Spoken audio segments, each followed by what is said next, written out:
Hosanna, gloire à toi, Jésus.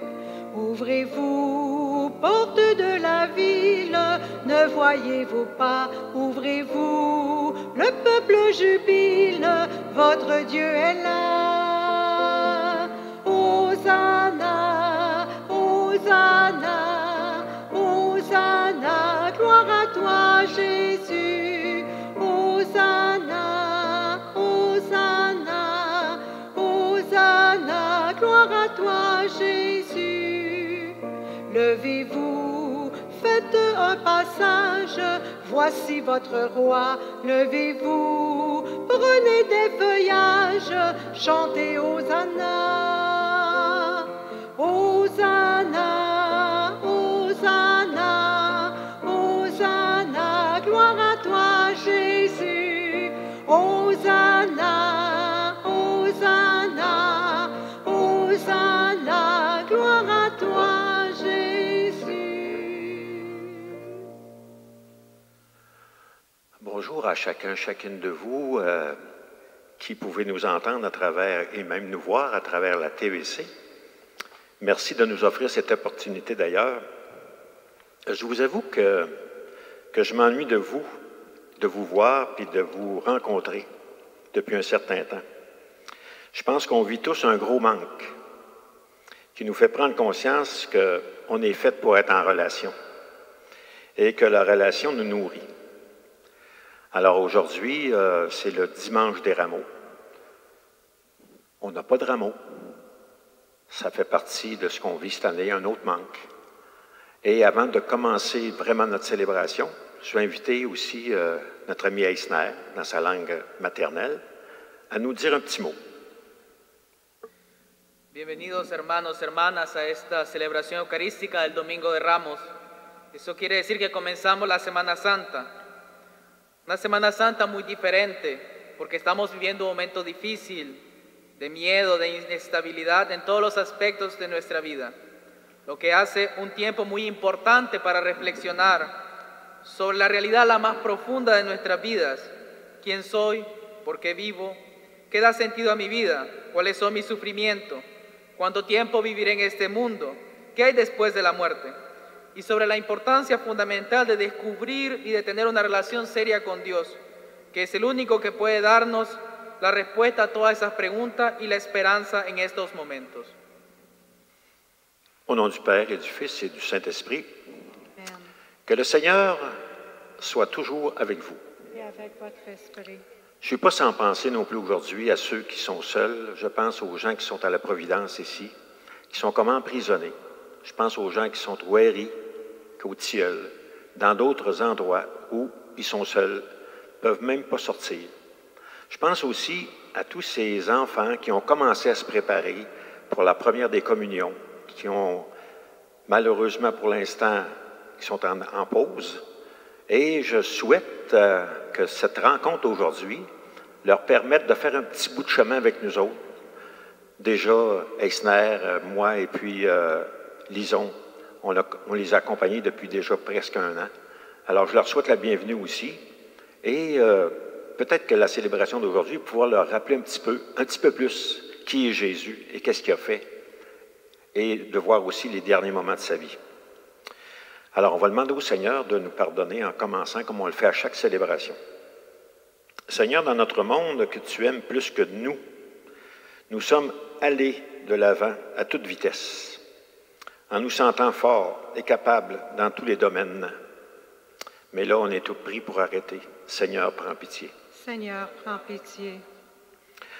Au Christ, avide de gain, nous nous sommes laissés absorber par les choses et étourdir par la hâte. Nous ne sommes pas arrêtés face à tes rappels. Nous ne nous sommes pas réveillés face aux guerres et aux injustices planétaires. Nous n'avons même pas écarté les crises ou le cri des pauvres et de notre planète gravement malade. Ô Christ, prends pitié.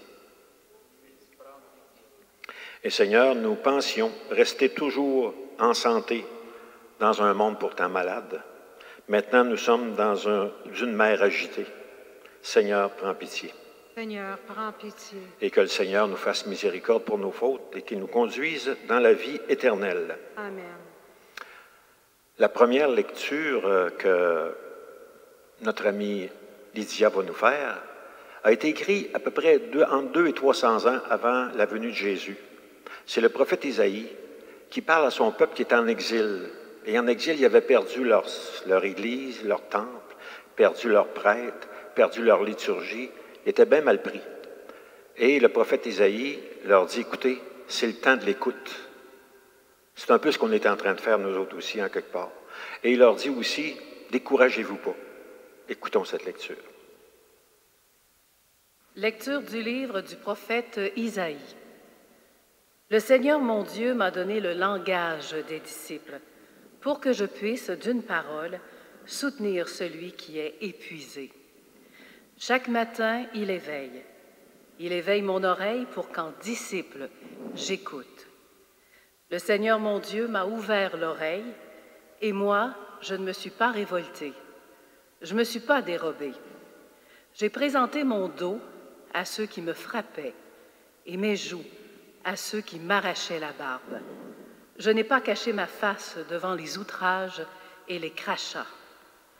Le Seigneur Dieu vient à mon secours. C'est pourquoi je ne suis pas atteint par les outrages. C'est pourquoi j'ai rendu ma face dure comme pierre. Je sais que je ne serai pas confondu. Parole du Seigneur. Nous rendons Non, grâce à Dieu.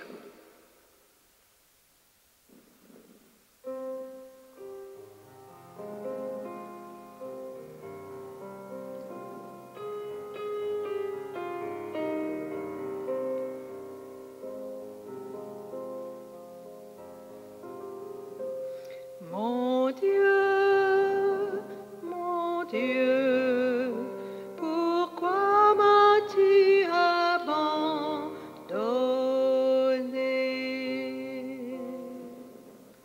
Tous ceux qui me voient me bafouent, ils ricanent et hochent la tête.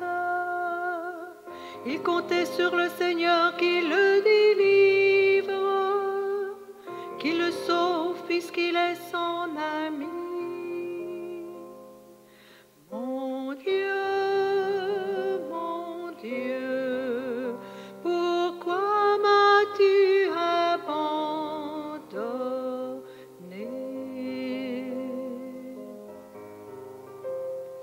Oui, des chiens me cernent, une bande de vauriens m'entoure.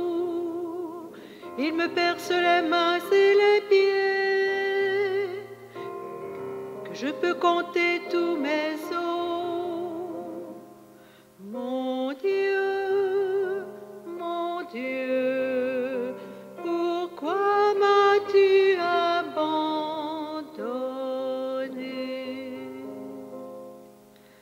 Ils partagent entre eux mes habits et tirent au sort mon vêtement. Mais toi, Seigneur, ne sois pas loin. Oh, ma force, viens vite à mon aide. Mon Dieu, pourquoi m'as-tu abandonné?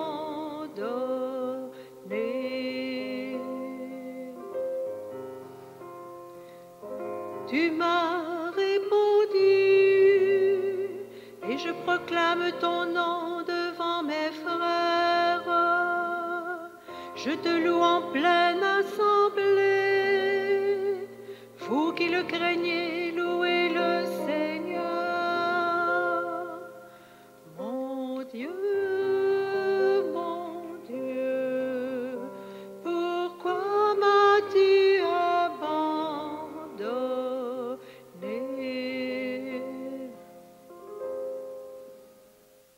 La prochaine lecture que Eisner va nous faire aussi dans sa langue a été écrite longtemps après les événements de la mort et de la résurrection de Jésus. Et vous allez voir, Saint Paul reconnaît comment est-ce que Jésus, dans le fond, quand il a fait son dernier repas et quand il est allé jusqu'à la mort, c'était pour entrer vraiment chez les humains et prendre avec Dieu son Père, l'humanité sous ses épaules. De la carta de San Pablo apóstol a los Filipinos. Cristo, siendo Dios, no consideró que debía aferrarse a las prerrogativas de su condición divina, sino que, por el contrario, se anonadó a sí mismo, tomando la condición de siervo, y se hizo semejante a los hombres. Así, hecho uno de ellos, se humilló a sí mismo y por obediencia aceptó incluso la muerte, y una muerte de cruz. Por eso Dios lo exaltó sobre todas las cosas y le otorgó el nombre que está sobre todo nombre, para que al nombre de Jesús todos doblen la rodilla en el cielo, en la tierra y en los abismos, y todos reconozcan públicamente que Jesucristo es el Señor, para la gloria de Dios Padre. Parole de Dieu. Nous rendons grâce à Dieu.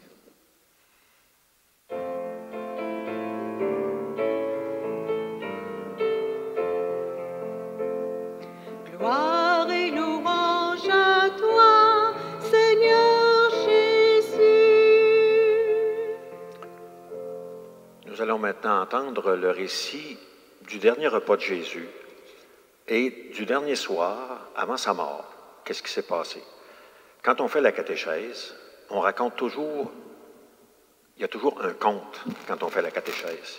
Et habituellement, c'est une parabole que Jésus a racontée, ou c'est aussi des fois un récit qu'il a vécu avec des gens. Mais là, c'est vraiment les derniers moments de sa vie. On va voir comment Jésus, à travers ça, il est allé jusqu'au bout, et comment ses disciples, les gens qui étaient autour de lui, étaient comme incapables de comprendre tout ce qui se passait. On va l'écouter, puis on en parlera ensemble après. Le Seigneur soit avec vous. Avec votre esprit.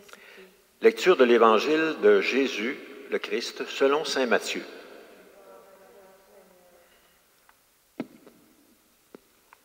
En ce temps-là, l'un des 12, nommé Judas Iscariote, se rendit chez les grands prêtres et leur dit: « Que voulez-vous me donner si je vous le livre? » Ils lui remirent 30 pièces d'argent. Et depuis, Judas cherchait une occasion favorable pour le livrer. Le premier jour de la fête des pains sans levain, les disciples s'approchèrent et dirent à Jésus: « Où veux-tu que nous fassions les préparatifs pour manger la Pâque? » Il leur dit: « Allez à la ville chez un tel et dites-lui, le maître te fait dire, mon temps est proche. C'est chez toi que je veux célébrer la Pâque avec mes disciples. » Les disciples firent ce que Jésus leur avait prescrit et ils préparèrent la Pâque. Le soir venu, Jésus se trouvait à table avec les 12. Pendant le repas, il déclara: « Amen, je vous le dis, l'un de vous va me livrer. » Profondément attristés, ils se mirent à lui demander chacun son tour. « Serait-ce moi, Seigneur? » Prenant la parole, il dit: « Celui qui s'est servi au plat en même temps que moi, celui-là va me livrer. Le Fils de l'homme s'en va, comme il est écrit à son sujet. Mais malheureux c'est lui par qui le Fils de l'homme est livré. Il vaudrait mieux pour lui qu'il ne soit pas né, cet homme-là. » Judas, celui qui le livrait, prit la parole. « Rabbi, est-ce que ça serait moi? » Jésus lui répond: « C'est toi-même qui l'as dit. » Pendant le repas, Jésus, ayant pris du pain et prononcé la bénédiction, le rompit et, le donnant aux disciples, il dit: « Prenez et mangez, ceci est mon corps. » Puis, ayant pris une coupe et ayant rendu grâce, il la leur donna en disant: « Buvez-en tous, car ceci est mon sang, le sang de l'Alliance, versé pour la multitude en rémission des péchés. Je vous l'ai dit, désormais je ne boirai plus ce fruit de la vigne, jusqu'au jour où je le boirai, nouveau, avec vous dans le royaume de mon Père. » Tu te donnes au monde, Jésus Père. Après avoir chanté les psaumes, ils partirent pour le mont des Oliviers. Alors Jésus leur dit, « Cette nuit, je serai pour vous tous une occasion de chute, car il est écrit, je frapperai le berger et les brebis du troupeau seront dispersées. Mais une fois ressuscité, je vous précéderai en Galilée. » Prenant la parole, Pierre lui dit, « En tout cas, si tous viennent à tomber à cause de toi, moi, je ne tomberai jamais. » Jésus lui répondit, « Amen, je te le dis, cette nuit même, avant que le coq chante, tu m'auras renié 3 fois. » Pierre lui dit, « Même si je dois mourir avec toi, je ne te renierai pas. » Et tous les disciples dirent de même. Alors Jésus parvient avec eux à un domaine appelé Gethsémani et leur dit, « Asseyez-vous ici, pendant que je vais là-bas pour prier. » Il amena Pierre, ainsi que Jacques et Jean, les 2 fils de Zébédée, et il commença à ressentir tristesse et angoisse. Il leur dit alors, « Mon âme est triste à mourir. Restez ici et veillez avec moi. » Allant un peu plus loin, il tomba face contre terre en priant, et il disait, « Mon Père, s'il est possible que cette coupe passe loin de moi. Cependant, non pas comme moi je veux, mais comme toi tu veux. » Puis, il revient vers ses disciples et les trouve endormis. Il dit à Pierre, « Ainsi, vous n'avez pas eu la force de veiller seulement 1 heure avec moi. Veillez et priez pour ne pas entrer en tentation. L'esprit est ardent, mais la chair est faible. » De nouveau, il s'éloigna et pria pour la 2e fois. Il disait, « Mon Père, si cette coupe ne peut passer sans que je la boive, que ta volonté soit faite. » Revenu près des disciples, de nouveau, il les trouva endormis, car leurs yeux étaient lourds de sommeil. Les laissant, de nouveau, il s'éloigna et pria pour la 3e fois en répétant les mêmes paroles. Alors, il revient vers les disciples et leur dit, « Désormais, vous pouvez dormir et vous reposer. Voici que est proche l'heure où le Fils de l'homme est livré aux mains des pécheurs. Levez-vous, allons. Voici qu'il est proche celui qui me livre. » Jésus parlait encore. Lorsque Judas, l'un des 12, arriva, et avec lui une grande foule armée d'épées et de bâtons, envoyés par les grands prêtres et les anciens du peuple. Celui qui le livrait leur avait donné un signe. « Celui que j'embrasserai, c'est lui. Arrêtez-le. » Aussitôt, s'approchant de Jésus, il lui dit, « Salut, Rabbi. » Et il l'embrassa. Jésus lui dit, « Mon ami, ce que tu es venu faire, fais-le. » Alors ils s'approchèrent, mirent la main sur Jésus et l'arrêtèrent. L'un de ceux qui étaient avec Jésus, portant la main à son épée, la tira, frappa le serviteur du grand prêtre et lui trancha l'oreille. Alors Jésus lui dit, « Rentre ton épée, car tous ceux qui prennent l'épée périront par l'épée. Crois-tu que je ne puisse pas faire appel à mon Père? Il mettrait aussitôt à ma disposition plus de 12 légions d'anges. Mais alors, comment s'accompliraient les Écritures selon lesquelles il faut qu'il en soit ainsi? » À ce moment-là, Jésus dit aux foules, « Suis-je donc un bandit pour que vous soyez venus vous saisir de moi avec des épées et des bâtons? Chaque jour dans le temple, j'étais en train d'enseigner et vous ne m'avez pas arrêté. » Mais tout cela est arrivé pour que s'accomplissent les écrits des prophètes. Alors tous les disciples l'abandonnèrent et s'enfuirent. Agneau sans défense, livré aux pécheurs. Ceux qui avaient arrêté Jésus l'amenèrent devant Caïphe, le grand prêtre, chez qui s'étaient réunis les scribes et les anciens. Quant à Pierre, il le suivait à distance jusqu'au palais du grand prêtre. Il entra dans la cour et s'assit avec les serviteurs pour voir comment cela finirait. Les grands prêtres et tout le conseil suprême cherchaient un faux témoignage contre Jésus pour le faire mettre à mort. Ils n'en trouvèrent pas. Pourtant, beaucoup de faux témoins s'étaient présentés.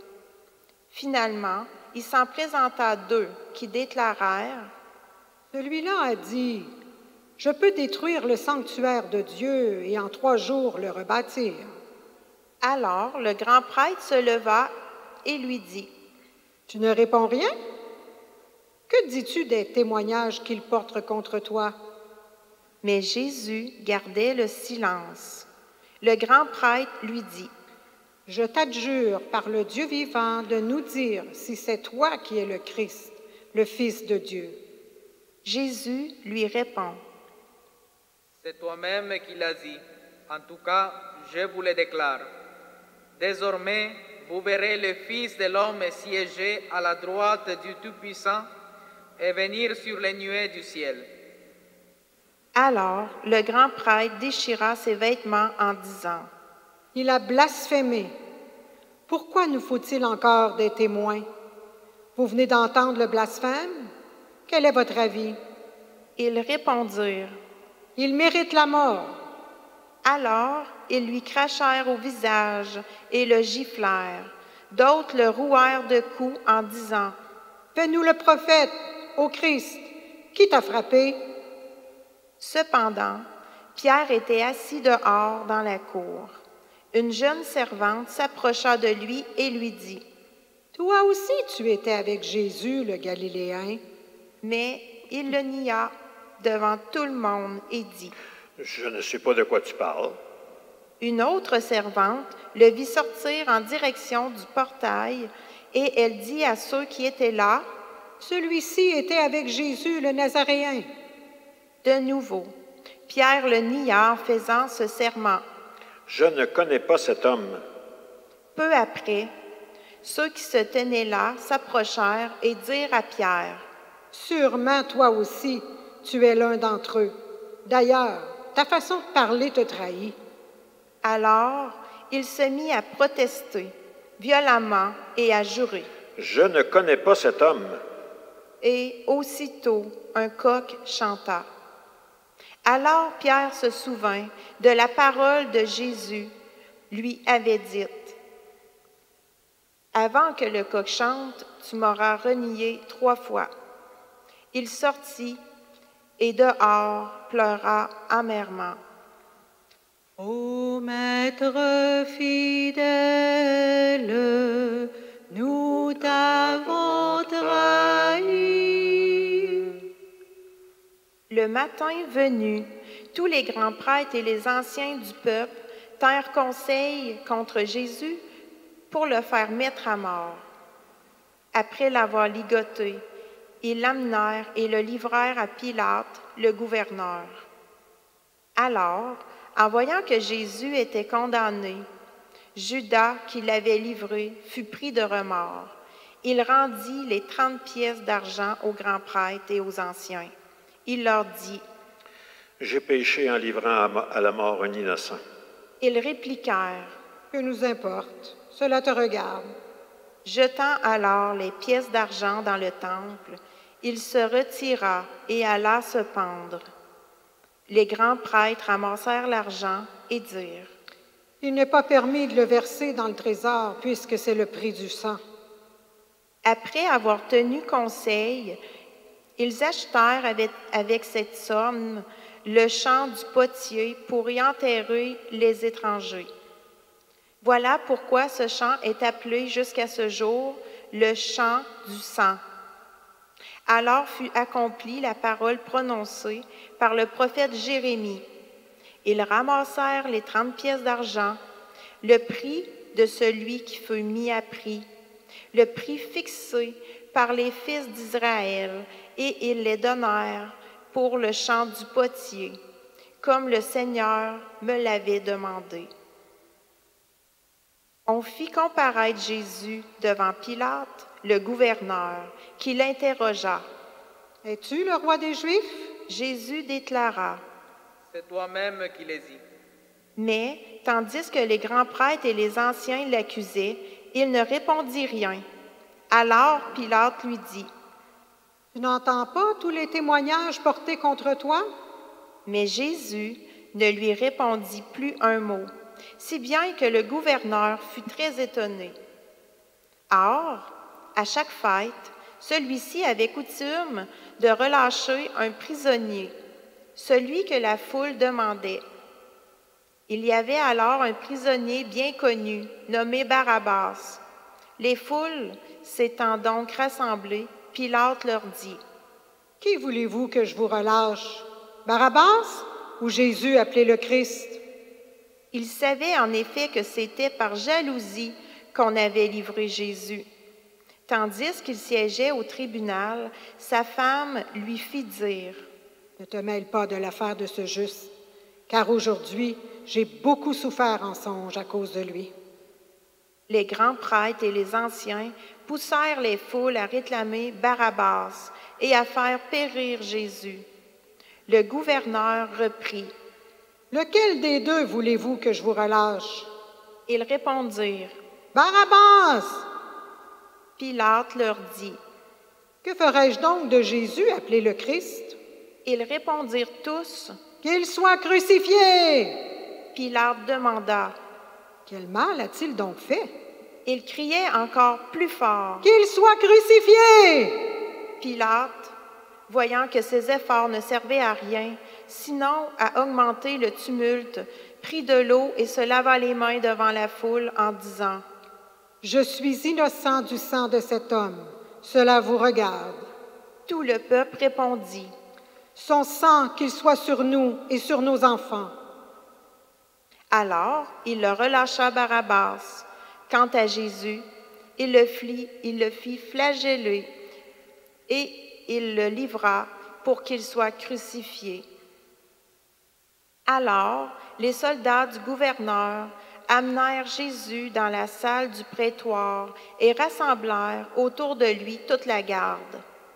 Ils lui enlevèrent ses vêtements et le couvrirent d'un manteau rouge. Puis, avec des épines, ils tressèrent une couronne et la posèrent sur sa tête. Ils lui mirent un roseau dans la main droite et, pour se moquer de lui, ils s'agenouillaient devant lui en disant « Salut, roi des Juifs! » Et après avoir craché sur lui, ils prirent le roseau et ils le frappaient à la tête. Quand ils se furent bien moqués de lui, ils lui enlevèrent le manteau, lui remirent ses vêtements et l'amenèrent pour le crucifier. Par ta croix qui blesse, Jésus guéris-nous. En sortant, ils trouvèrent un nommé Simon, originaire de Cyrène, et ils le réquisitionnèrent pour porter la croix de Jésus. Arrivés à un lieu dit Golgotha, c'est-à-dire lieu du crâne ou calvaire, ils donnèrent à boire à Jésus du vin mêlé de fiel. Il en goûta, mais ne voulut pas boire.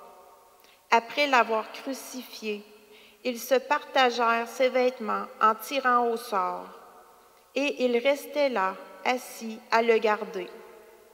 Au-dessus de sa tête, ils placèrent une inscription indiquant le motif de sa condamnation. Celui-ci est Jésus, le roi des Juifs. Alors, on crucifia avec lui 2 bandits, l'un à droite et l'autre à gauche. Les passants l'injuriaient en hochant la tête. Ils disaient, « Ah, toi qui détruis le sanctuaire et le rebâtis en 3 jours, sauve-toi toi-même si tu es le Fils de Dieu et descends de la croix. » De même, les grands prêtres se moquaient de lui avec les scribes et les anciens en disant, « Il en a sauvé d'autres et il ne peut pas se sauver lui-même. Il est roi d'Israël, qu'il descende maintenant de la croix et nous croirons en lui. Il a mis sa confiance en Dieu. Que Dieu le délivre maintenant s'il l'aime, car il a dit, « Je suis fils de Dieu. » Les bandits crucifiés avec lui l'insultaient de la même manière. À partir de la 6e heure, c'est-à-dire midi, l'obscurité se fit sur toute la terre jusqu'à la 9e heure.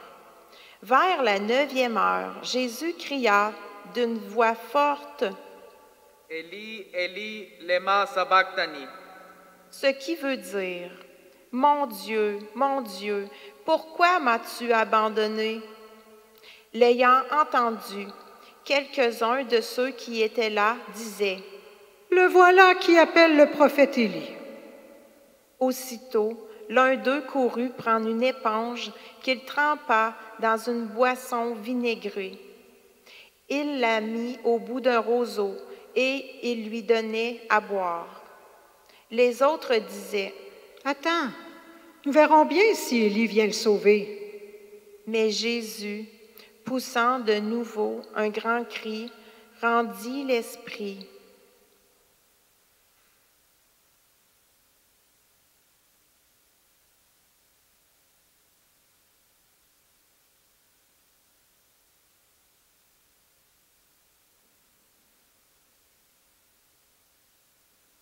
Et voici que le rideau du sanctuaire se déchira en 2, depuis le haut jusqu'en bas.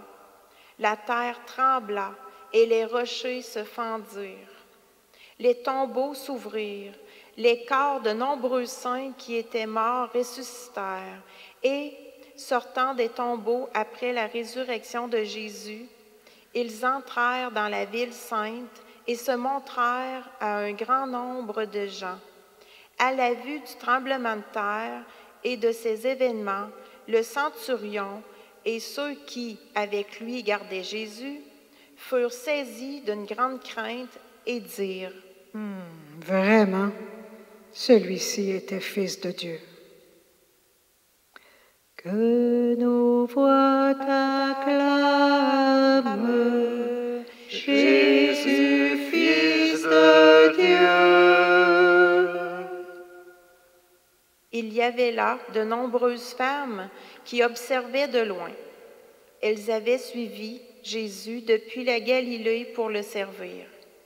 Parmi elles se trouvait Marie-Madeleine, Marie, mère de Jacques et de Joseph, et la mère des fils de Zébédée. Comme il se faisait tard, arriva un homme riche, originaire d'Arimathie, qui s'appelait Joseph et qui était devenu lui aussi disciple de Jésus. Il alla trouver Pilate pour demander le corps de Jésus. Alors, Pilate ordonna qu'on le lui remette. Prenant le corps, Joseph l'enveloppa dans un linceul immaculé et le déposa dans le tombeau neuf qu'il s'était fait creuser dans le roc. Puis il roula une grande pierre à l'entrée du tombeau et s'en alla. Or, Marie-Madeleine et l'autre Marie étaient là, assises en face du sépulcre.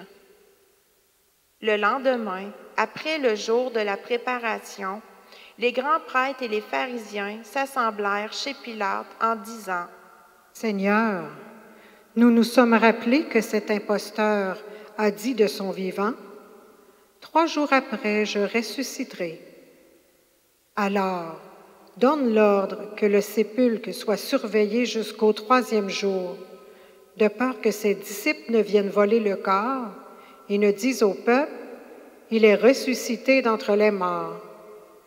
Cette dernière imposture serait pire que la première. Pilate leur déclara: Vous avez une garde? Alors organisez la surveillance comme vous l'entendez. Ils partirent donc et assurèrent la surveillance du sépulcre en mettant les scellés sur la pierre et en y plaçant la garde. De la terre froide, le blé lèvera. Acclamons la parole de Dieu. Louange à toi, Seigneur Jésus. Un petit peu de réflexion sur ce texte dense quand même. Je ne sais pas si vous avez remarqué les paroles de Jésus qui dit pendant le repas, il prit du pain, le bénit, le rompit et leur donna. C'est ce qu'on va faire à la première des communions et aux autres communions qu'on fait aussi aux messes. Puis on mange le pain. Quand on mange le pain, on dit qu'on reçoit la vie de Jésus, qu'on reçoit son amour, qu'on reçoit sa personne. Mais il faut ensuite, je dirais, faire comme Jésus. Ça veut dire que si on mange le pain, c'est comme si on mangeait sa vie, qu'on mangeait le chemin qu'il a pris. Puis Jésus a dit à ses amis, d'ailleurs avant de mourir, avant de faire son dernier repas, il a dit, allez faire les préparatifs pour manger la Pâque. Pour manger la Pâque. Mais la Pâque, ça veut dire passage. Et passage, c'est passer au travers. Actuellement, on est dans un passage. Et si on écoute les paroles de Jésus, il faut manger le passage. Ça veut dire passer à travers ce fameux virus qui nous est tombé dessus. Comment est-ce qu'on va passer à travers? Bien, en écoutant les consignes, hein, ça c'est bien sûr. Et aussi, en aidant les autres, ça c'est bien important. Puis peut-être aussi en priant le Seigneur de nous aider. Je dirais que c'est les 3 consignes qu'on a à respecter. Il y a quelque chose à digérer, en tout cas, dans le temps qu'on est en train de vivre. Et je ne sais pas si vous avez remarqué aussi, mais dans le texte qu'on vient de lire, tout le monde a manqué son coup. Tout le monde n'a pas été capable de manger le passage. Hein. Jésus, lui, est allé jusqu'au bout. Pierre, il a failli. Il a été obligé de se reprendre plus tard pour manger cette bout-là qu'il n'a pas été capable de manger. Judas non plus. Les apôtres non plus. Bien d'autres personnes aussi. Hein. Et je crois aussi que dans ce qu'on est en train de vivre, il y a des consignes qu'on peut se donner pour être capable de manger ça, cette bout-là, là, se digérer ça, ce qu'on est en train de vivre. D'abord, on est en train d'écouter actuellement. Je pense que c'est la première chose. Comme disait la lecture que Lydia nous a faite au début, le Seigneur m'a donné une oreille capable d'entendre. Il faut entendre aujourd'hui, à travers ce qu'on est en train de vivre, il faut entendre ce que Dieu est en train de nous dire. Et ça demande du temps, ça demande aussi du discernement, ça demande d'aller vers quelque chose qui est plus vers la vie que vers la mort. Quand j'entends « tenez-vous à distance, restez chez vous », c'est dur ça. Ceux qui sont comme moi, qui ont 70 ans et plus, c'est pas évident. Hein? Puis il y en a beaucoup dans notre ville, dans nos communautés chrétiennes autour. Alors ça, c'est pas facile. Quand j'entends aussi que écouter les consignes, c'est sauver des vies. Jésus a écouté les consignes de son Père. Hein? Il a donné sa vie et il est allé jusqu'au bout. Nous autres aussi, il va falloir aller au bout de ce qu'on est en train de vivre. On n'a pas le choix, en quelque part. L'important, c'est peut-être d'y aller, pas tout seul. Y aller avec les autres, parce que les autres, on dépend d'eux autres, puis ils dépendent de nous là-dedans. Puis y aller aussi avec la présence de Dieu, parce qu'on a la chance d'être des croyants, et nous croyons que le Seigneur nous accompagne dans tout ce qu'on vit. Alors, je pense que ça, c'est important. Je vais laisser Eisner vous faire un petit bout en espagnol.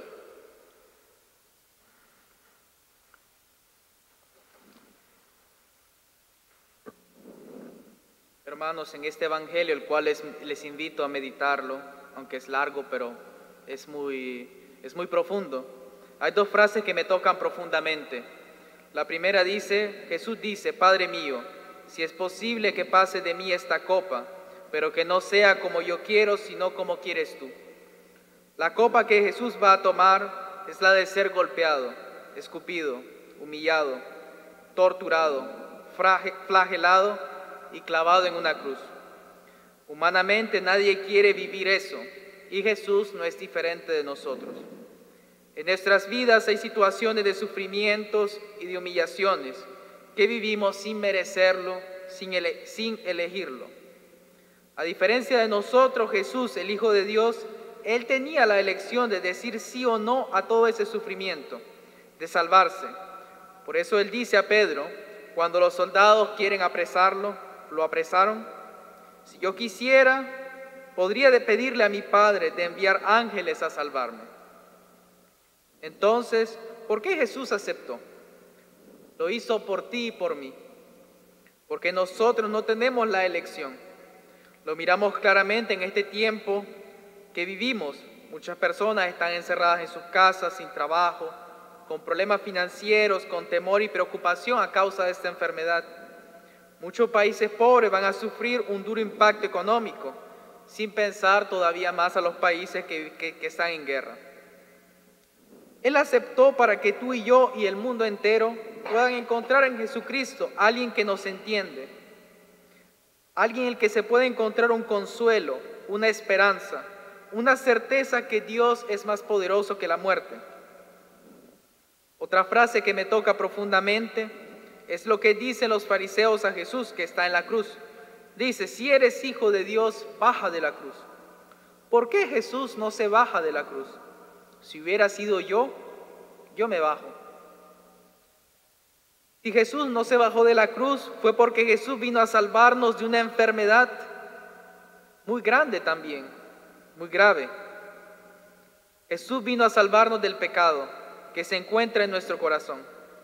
Pensemos un momento a la raíz de la corrupción en el mundo, las guerras, del narcotráfico, de la violencia en la familia, en las calles, los secuestros, la extrema pobreza en el mundo, todo tipo de injusticias en el trabajo, en la familia.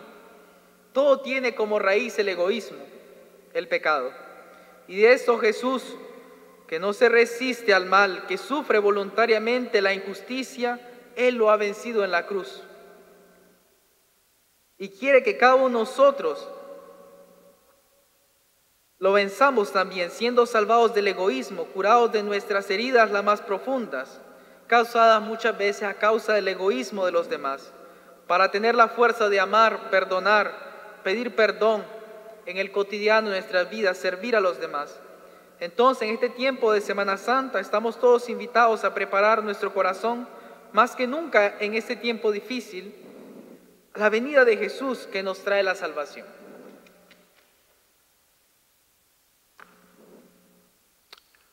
On prend toujours un temps de prière aussi quand on est réunis comme ça, en Église, quand on célèbre l'Eucharistie. Et ça fait encore plus important aujourd'hui de prier pour le monde entier, pour notre humanité, pour notre, je dirais, pour nos semblables, peu importe partout dans le monde. D'ailleurs, c'est pour ça qu'on a la chance ici d'avoir une célébration dans laquelle on peut aussi s'adresser à ceux qui parlent une autre langue que la nôtre. Alors, je vais inviter maintenant Eisner à nous faire la prière universelle. Après l'intention, on va répondre, écoutez-nous, Seigneur. Seigneur, nous te rendons grâce pour le gouvernement du Canada et le gouvernement du Québec qui prennent des mesures pour notre bien-être, pour protéger la santé publique et aussi pour assurer les ressources nécessaires pour vivre dans ce temps difficile. Nous te prions de leur donner ton Esprit Saint chaque jour, leur donner le discernement pour nous accompagner chaque jour dans cette situation. Écoute-nous, Señor. Écoute-nous, Seigneur. Te pedimos, Padre Santo, por los países más desfavorecidos en este momento, de proveerles el pan cotidiano y de dar a sus gobiernos la caridad para sostener a sus pueblos. Écoute-nous, Señor. Écoute-nous, Seigneur. Seigneur, tu nous assures de ta présence à travers ta parole. Nous le voyons aussi à travers des personnes qui incarnent aujourd'hui d'une façon plus spéciale ta présence au milieu de nous. Comme dit Eisner, merci pour ces personnes et donne à chacun, chacune de nous la capacité d'être proche de ceux et celles qui nous entourent, toi qui vis avec le Père et l'Esprit pour les siècles des siècles.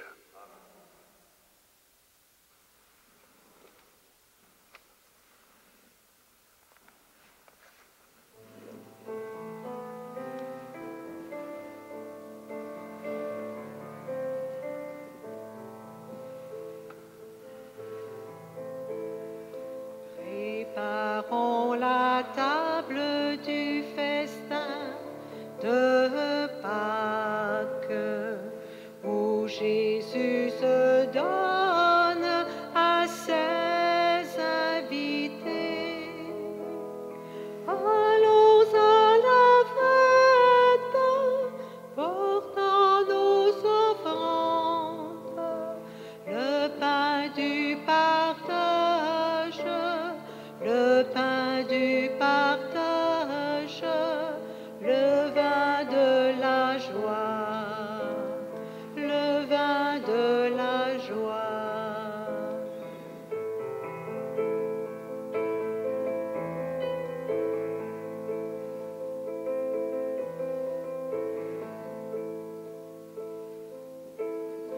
Quand arrive l'heure de quitter ce monde, Jésus prie son Père et le glorifie.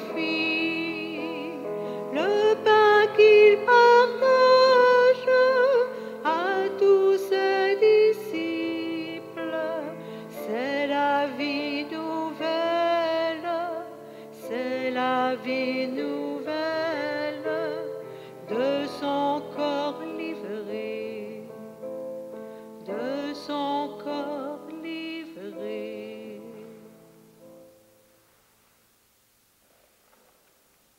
Prions ensemble au moment d'offrir le sacrifice de toute l'Église. Pour la gloire de Dieu et le salut du monde. Seigneur, toi qui désires le salut de tous tes enfants, nous voici tournés vers toi en ce jour où nous célébrons ta mort et ta résurrection. Merci d'être avec nous et donne à chacun, chacune de nous la capacité d'être un reflet de ta présence et de ta parole. Toi qui vis avec le Père et l'Esprit pour les siècles des siècles. Amen. Le Seigneur soit avec vous. Et avec votre esprit, Élevons notre cœur nous le tournons vers le Seigneur. et rendons grâce au Seigneur notre Dieu. Cela est juste et bon. En verdad es justo necesario, es nuestro deber y salvación, darte gracias siempre y en todo lugar. Señor Padre Santo, Dios Todopoderoso y Eterno, por Jesucristo, Señor nuestro, Él que era inocente, quiso padecer por los pecadores y fue condenado injustamente para salvar a los culpables. Al morir por nuestros pecados y al resucitar nos obtuvo la salvación. Por eso, con todos los ángeles, te alabamos diciendo con alegría. Tu es saint, Dieu de l'univers, tu es saint, Dieu de l'univers, Hosanna, au plus haut des cieux, au plus haut des cieux. Tu es saint, Dieu de l'univers, tu es saint, Dieu de l'univers, Hosanna, au plus haut des cieux, au plus haut des cieux. le ciel et la terre Sont remplis de ta gloire, de ta gloire, ô ta gloire. Béni soit Celui qui vient au nom du Seigneur, du Seigneur. Ô Oh, tu es saint, Dieu de l'univers. Tu es saint, Dieu de l'univers. Hosanna au plus haut des cieux, au plus haut des cieux. Tu es Saint Dieu de l'univers, tu es saint Dieu de l'univers. Hosanna au plus haut des cieux, au plus haut des cieux.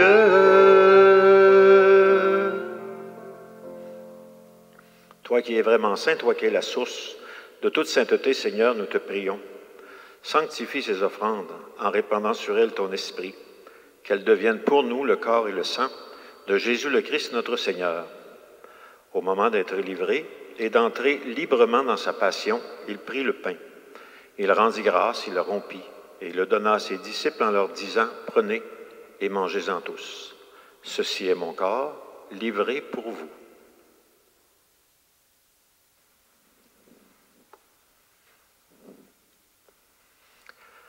De même, à la fin du repas, il prit la coupe.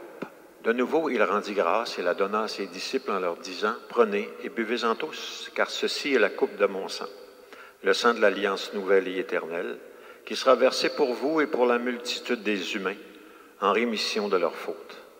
Chaque fois que vous ferez cela, faites-le en mémoire de moi. »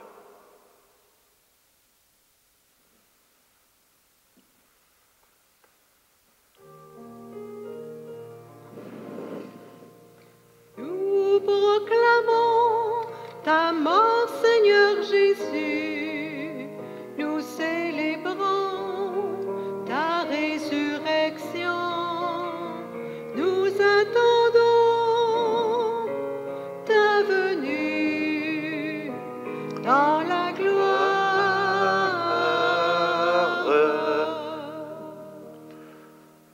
Faisant ici mémoire de la mort et de la résurrection de ton Fils, nous t'offrons, Seigneur, le pain de la vie, la coupe du salut, en te remerciant de nous avoir choisis pour servir en ta présence.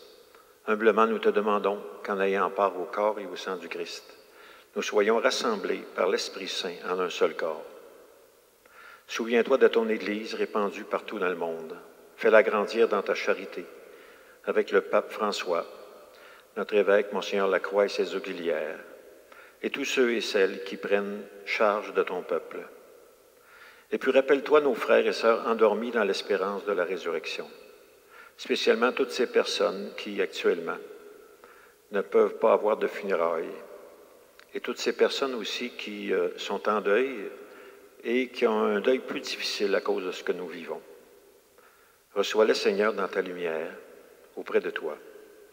Et sur nous tous, spécialement ceux qui trouvent ça le plus difficile, qui sont les plus pauvres, les plus démunis face à ce que nous vivons, nous implorons ta bonté. Permets qu'avec Marie, la Mère de Dieu, les apôtres, les saints de tous les temps, permets que nous ayons part à la vie éternelle, que nous chantions ta louange par Jésus le Christ, ton Fils bien-aimé. Par lui, avec lui et en lui, à toi Dieu, le Père Tout-Puissant, dans l'unité du Saint-Esprit, tout honneur et toute gloire pour les siècles des siècles. Amen.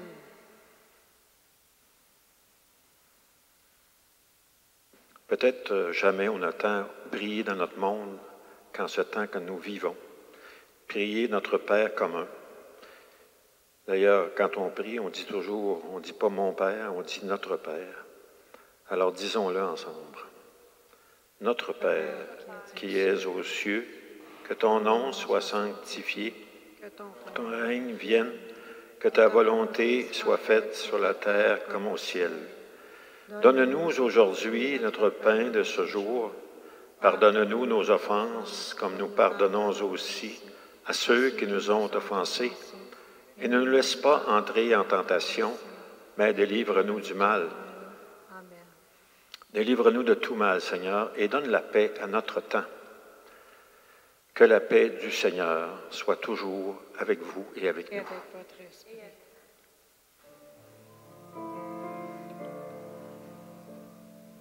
Agneau de Dieu, qui enlève le péché du monde, en pitié de nous. Agneau de Dieu, qui enlève le péché du monde,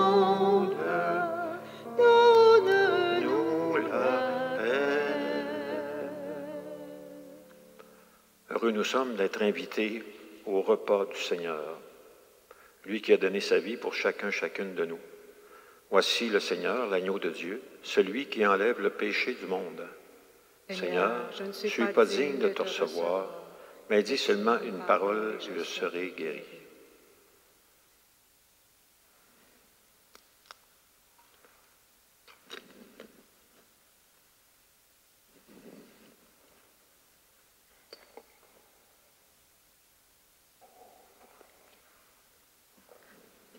Frères et sœurs, nous sommes rendus à faire la prière de la communion spirituelle. Avec le dimanche de Ramos, nous sommes rendus à la Semaine Sainte, une semaine très importante et probablement dans ce qu'on vit présentement, plus que jamais, on a besoin du Christ. On a besoin qu'il vienne. Alors à travers ces paroles, les chants, tout ce qu'on a pu faire pour que vous le rencontriez maintenant, c'est votre part d'ouvrir votre cœur à sa présence. À tes pieds, ô mon Jésus, je m'incline et je t'offre le repentir de mon cœur contrit, qui s'abîme dans son néant et ta sainte présence. Je t'adore dans les saints sacrements de ton amour, désireux de te revoir dans la pauvre demeure que mon cœur t'offre. En attente du bonheur de la communion sacramentelle, je veux te posséder en esprit.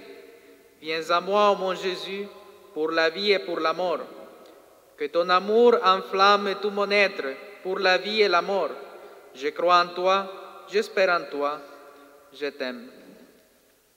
Hermanos, llegado a esta parte de la comunión espiritual, abramos el corazón al Señor y decir, quiero que vengas, especialmente en esta Semana Santa, porque te necesito, porque eres tú el que puede ayudarme a vivir todo eso que estoy viviendo, aparte de los problemas del cotidiano, con esperanza. A tus pies, oh Jesús mío, me postro y te ofrezco el arrepentimiento de mi corazón, contrito que se abandona en su nada y en tu santa presencia. Te adoro en el sacramento de tu amor, deseo recibirte en la pobre morada que mi corazón te ofrece. En espera de la felicidad de la comunión sacramental, quiero tenerte en espíritu. Ven a mí, oh Jesús mío, que yo vaya hacia ti, que tu amor pueda inflamar todo mi ser, para la vida y para la muerte. Creo en ti, espero en ti, te amo. Que así sea. Amén. Merci aussi à nos lectrices, entre autres Mélanie et aussi Lison. Merci à Lydia. Et à notre sacristain Richard, qui m'a dit qu'il va sonner les cloches maintenant. Merci aussi à celui qu'on ne voit pas, mais qui vous permet de nous voir. Alors, merci beaucoup. Et aussi, je voudrais vous laisser avec un petit devoir très simple.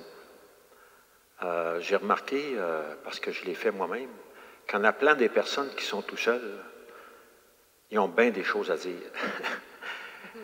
Et le téléphone existe toujours. Hein? La plupart des personnes âgées sont plus facilement capables de s'exprimer au téléphone que par texto. Je pense que c'est par courriel. Alors, il y en a beaucoup là, qui sont tout seuls, à la Providence, entre autres, ailleurs. Vous en avez peut-être dans votre famille aussi, dans vos oncles, vos tantes. Alors, vous ne gênez pas. Prenez cette semaine un petit 10 minutes au moins pour consacrer ça à ces personnes-là. Et peut-être que ça peut faire beaucoup plus d'effet qu'on pense. En vous remerciant aussi d'avoir été avec nous pendant ce temps. Et puis, si vous voulez nous contacter, je vous laisse mon adresse courriel. Si vous voulez partager un petit peu ce qu'on a vécu ensemble aujourd'hui, ce qu'on va vivre dans les prochains jours.